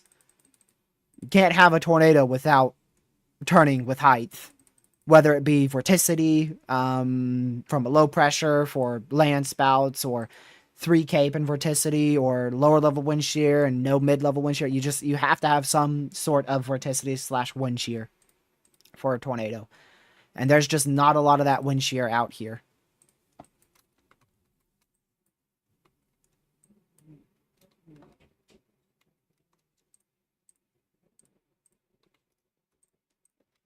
So hopefully we continue to see this event go just like this, where we have the occasional tornado warning that doesn't drop a tornado, and that's like pretty much about it.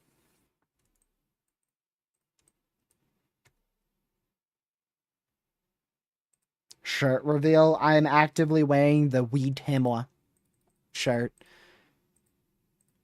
Weed Whackers merch.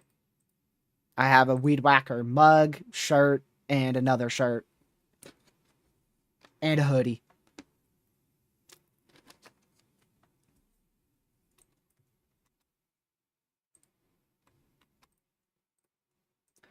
Although I'm not crazy enough to wear a hoodie in summer.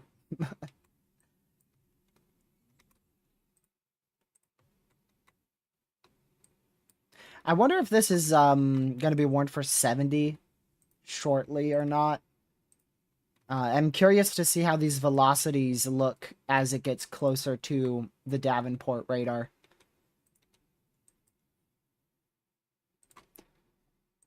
But I think our main threat will be out in southern Wisconsin, northern Illinois, and eastern Iowa.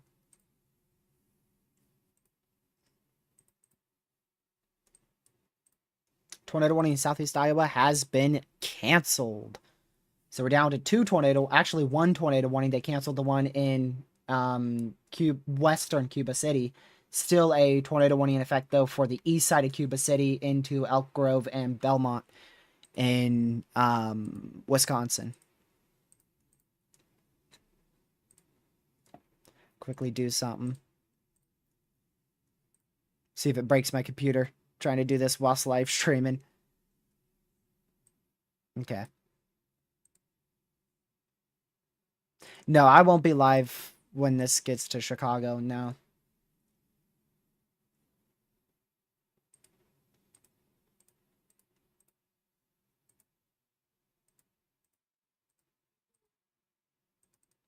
Nope. I've got a very busy day tomorrow, so I'm likely not going to be live, and if I am, it's going to be late. So just a heads up. And then Sunday, I don't know what I'm doing Sunday. I don't know what I'm doing Sunday.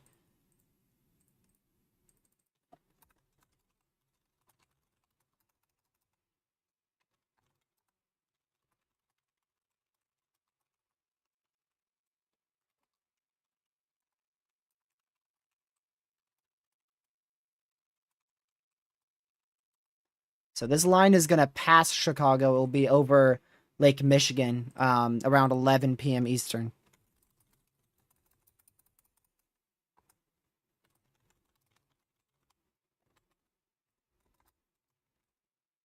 Actually, it might be a little bit sooner because this is a bit of ahead of schedule.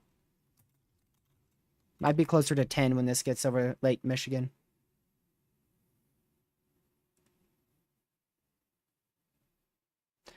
Making myself a little MCD. That's what I'm doing.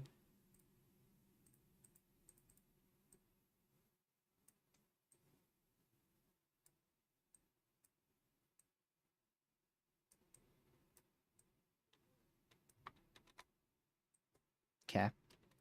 There we go.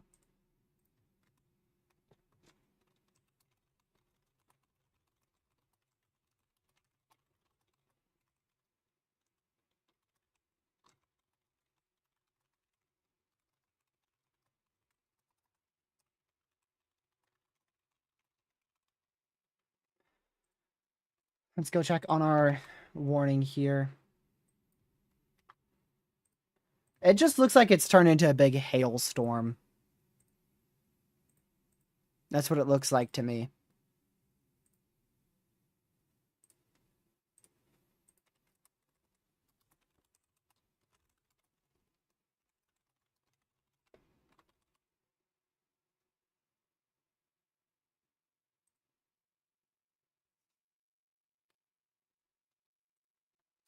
Perfect.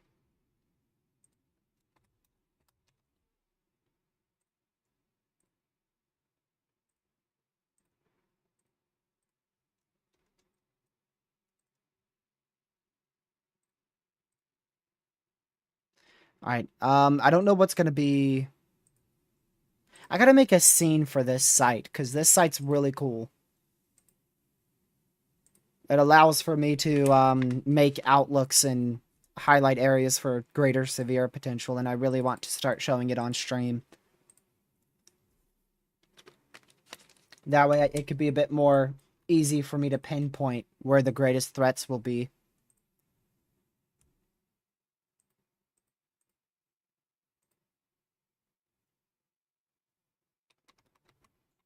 I gotta make a scene just for that site.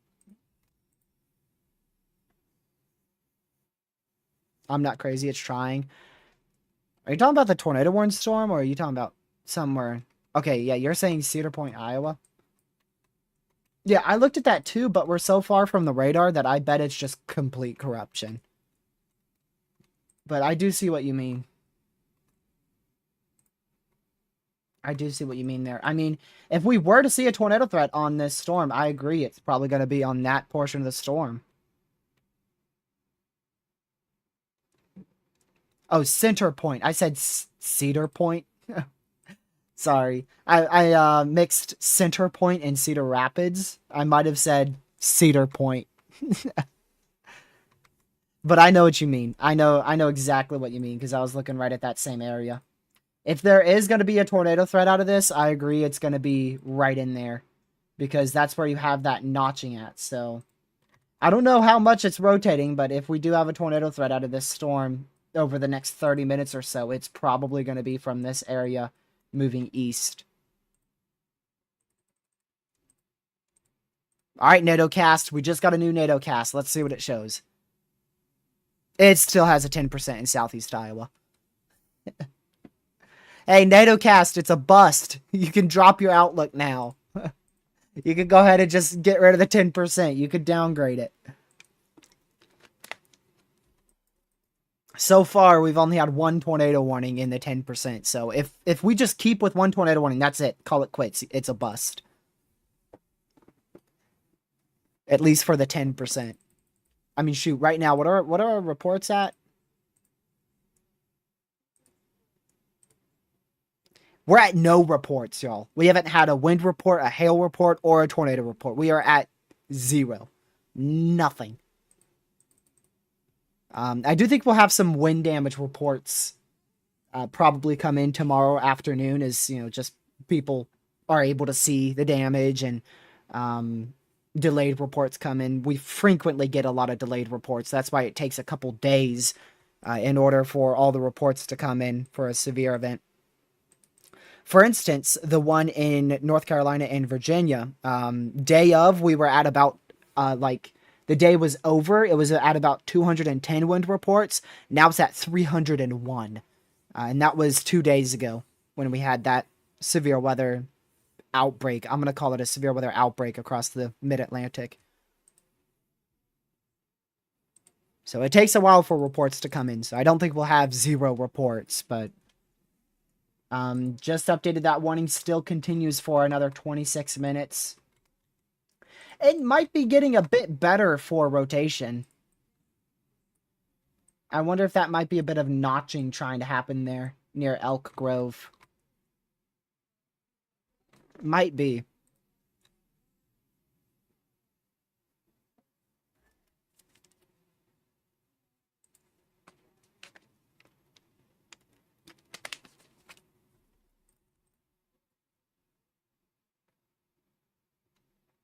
Lacrosse radar.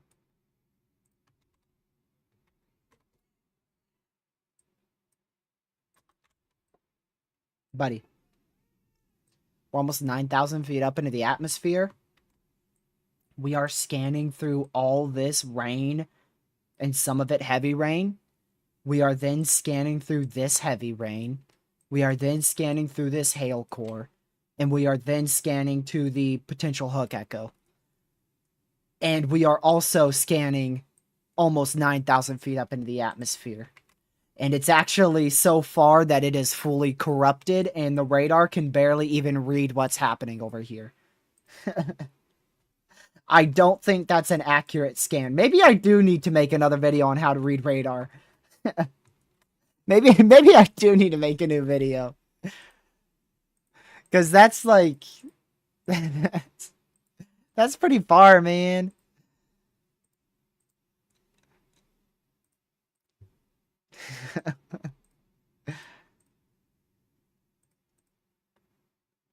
Two busts in a row. Yeah, yesterday was a complete. Was it a complete bust? I mean, the wind threat wasn't a complete bust, but the hail threat was a bust, and the tornado threat was definitely a bust. The wind threat underperformed quite a lot. Wind threat underperformed a lot. Hail threat was a bust. Tornado threat was a big bust. Oh, they just confirmed a tornado in South Carolina from yesterday. That just got added. I checked this not but like 2 hours ago, and it wasn't there. That just got confirmed. Let me go see that.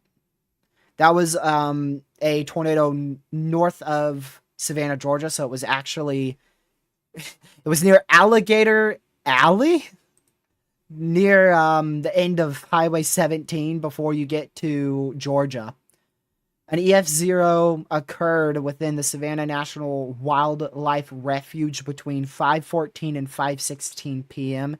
The tornado had an estimated peak of, we'll never know because it cut off right there. So I'm going to go to the damage assessment toolkit and see if I can give you a wind speed on that.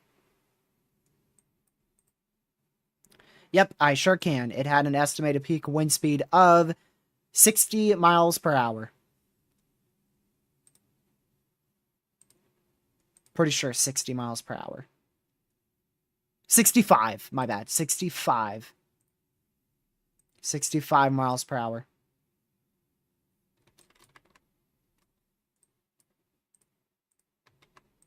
Waiting to see that new severe issued ahead of Cedar Rapids.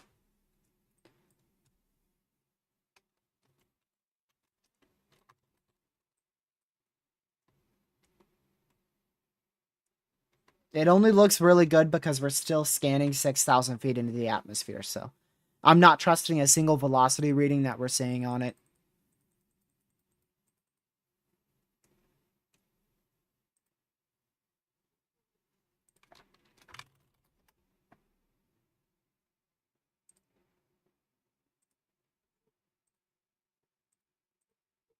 Dang.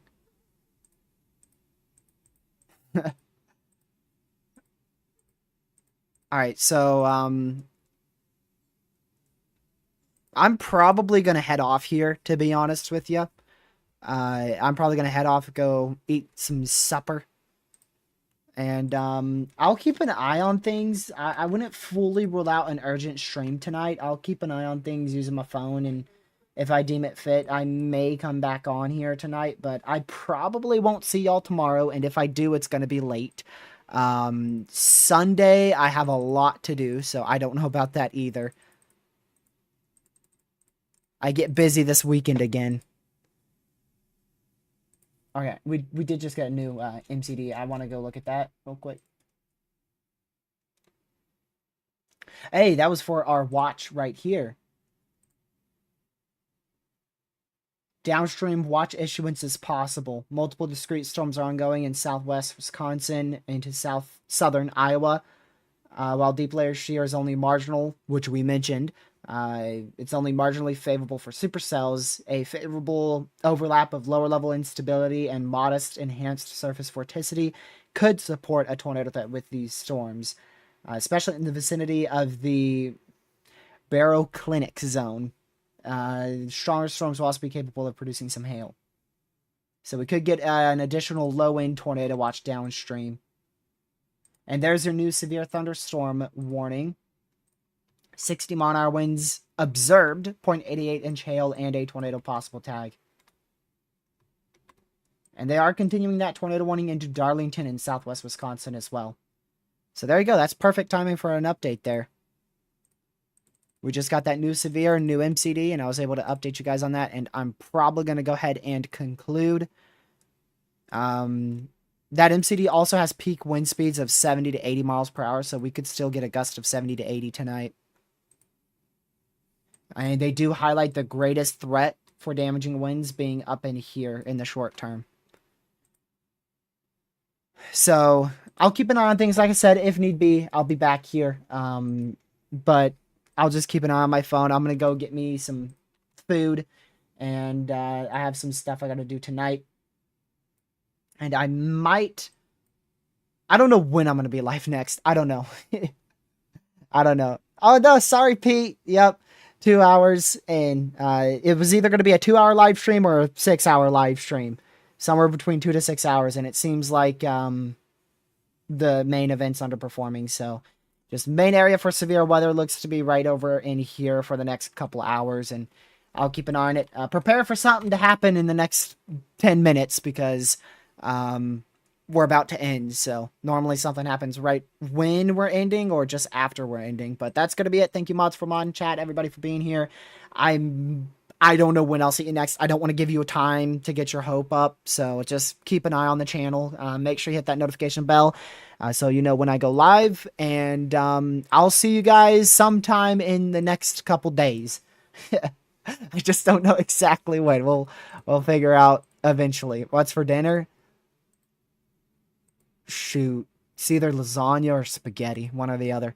I forgot. It's one or the other, but it's a home cooked meal, and I don't like to miss out on those. So, yeah, we're probably still gonna have the chance for a tornado or two tonight. 60 to 70 mile an hour winds will be possible, and also could see some hailstones of about 1.5 inches in diameter. Tacos are tomorrow. Caleb, you're not invited. But anyways, thank you guys so much for tuning in. Thank you everyone for being here, and I will see you guys in the next live stream that I do. Have a great rest of your night, and yes, there's been many PDS tornado warnings right after I ended, then I have to come back. Have a great rest of your night. Goodbye.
Stay safe, watch for your weather. There's also a tornado on the ground near Gravity in southwest Iowa. Have a great rest.